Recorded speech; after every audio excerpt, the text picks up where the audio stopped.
अजहर सदीक साहब, आपको पता है वो भी ये हमारे बड़े प्यारे हैं और ये भी बस 5 मिनट के नोटिस पे हमारे लिए अदालत में पेश होने के लिए तैयार होते हैं और रिलीफ भी दिलवाते हैं। अल्लाह इन्हें खुश रखे। अजहर सदीक साहब, ये मान ली बात, पाकिस्तान का आइन और कानून तो यही कहता है कि फ़ौरन फंडिंग जो है वो किसी गवर्नमेंट की हो और कुछ हो। मैं आपसे भी ये सवाल करना चाह रहा हूँ, एक मेरे जहन में एक वहम है और उसकी बुनियाद जो है वो बदनीयती हुकूमत की और इलेक्शन कमीशन की है। वो वहम ये है कि ये जो इतनी कंपनियों के नाम दिए हैं और ऊपर से शायद खान अब्बासी साहब बैठ गए हैं आके और जावेद लतीफ़ साहब टीवी पे आ गए हैं और वो इमरान को झूठा करार दे रहे हैं और कह रहे हैं जनाब साबित हो गया कि ये तो ऐसे ही है। और इलेक्शन कमीशन ये लिख रहा है कि पाकिस्तानी कवानीन के मुताबिक इमरान खान अपनी जिम्मेदारियाँ निभाने में नाकाम रहे। ये जो कंपनियाँ हैं, आगे जाके कोई इनका बंदा किसी कंपनी का गवर्नमेंट किसी फॉरेन गवर्नमेंट के साथ अगर कोई नेक्सस जोड़ दे झूठा सच्चा, तो वो उसका क्या इम्पैक्ट हो सकता है और वो नेक्सस पाकिस्तानी कानून की नज़र में वो क्या चीज़ें हों तो साबित हो सकता है कि वो नेक्सस है। क्योंकि ये अगर आप हमें बताएंगे तो फिर बहुत सारी चीज़ें क्लियर हो जाएंगी। बहुत शुक्रिया समी साहब। मैं छोटा सा मुख्तर सा लफ्ज़ है, आज लुडियां पाई है, यानी ये मौत है इन 13 सियासी जमातों के लिए।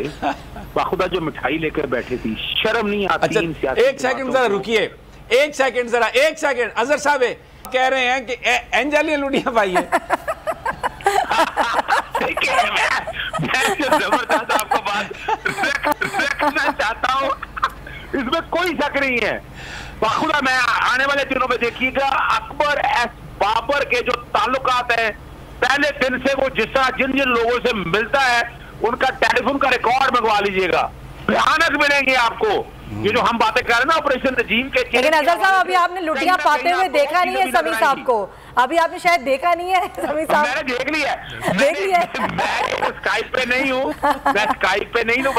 मैं वो लुटियों का सीन कैप्चर कर लिया मैंने फोटो उतार ली है।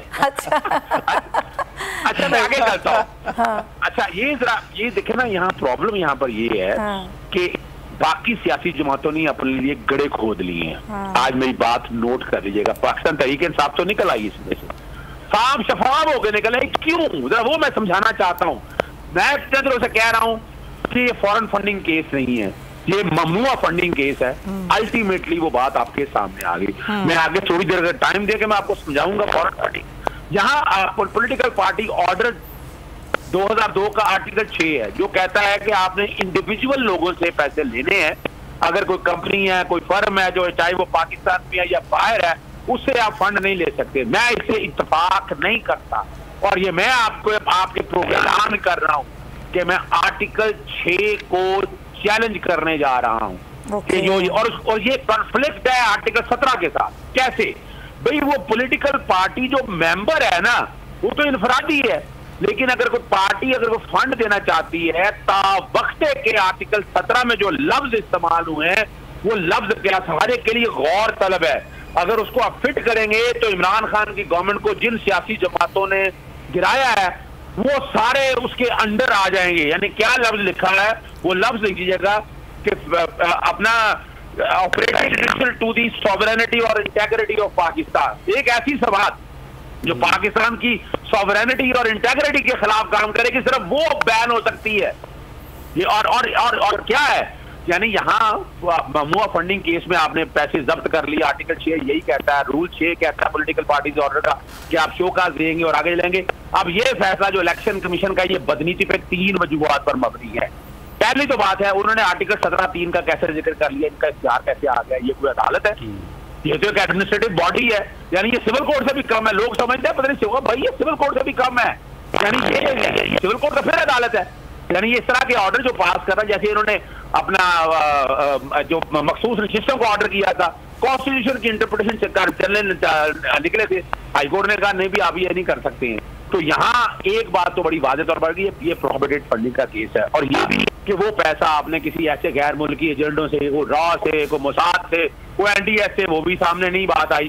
तो अभी अब आ गया सिर्फ प्राइवेट लिमिटेड कंपनी की हद तक। फर्ज करें आरफ नकवी का या इब्राज ग्रुप के हवाले से, वांटेड क्रिकेट के हवाले से देखें तो वो क्या था भाई, वो पैसे उन्होंने इकट्ठा किया, इमरान खान के नाम पे इकट्ठा किया और वो पैसा उन्होंने फर्क सिर्फ ये है कि उन्होंने इंडिविजुअल की बजाय वो कंपनी से ट्रांसफर कर दिया। अब वहां के कानून और है, वहां इनफरादी आदमी पैसे नहीं दे सकता, वो कुछ जरा सर्टेन रिस्ट्रिक्शन, और वो क्या करते हैं जब वो पैसा ट्रांसफर करते हैं तो टैक्स रिबेट लेते हैं उस मालिक के द्वारा। तो यहाँ की हद तक तो इमरान खान जीत गए, और ये कल चैलेंज होता है कि ये आर्टिकल 17 की वायलेशन है, तो ये जो फैसला है ना ये ग्राउंड पे नहीं रहेगा। अब आते हैं फॉरेन फंडिंग क्या चीज है। फॉरेन फंडिंग मैंने लफ्ज इस्तेमाल करके 17(3) में कहा कि अकाउंट जो है ना अकाउंट फॉर करेगा। अब जो 16 अकाउंट जिनका ये बात कर रहे हैं तो वो तो तहरीक इंसाफ के अपने नाम पे नहीं है। समीसा फर्ज करें मैंने खुलवा लिया है और मैं किसी सियासी जमात का ताल्लुक है, वो अपने नाम पे पैसे लेता हूँ, बाद में सियासी जमात को दे देता हूँ। तो जो पैसे मैं पाबंद नहीं हूँ, मेरी पार्टी पाबंद नहीं है कि अदर सिद्दीक के नाम के अकाउंट सारे वो डिक्लेयर करे। जिसको ये एफिडेविट झूठा ना साबित कह रहे हैं, वो एफिडेविट तो बिल्कुल ठीक दिया है। सब्सक्राइब करें और बेल दबाएं ताकि कोई खबर रह न जाए।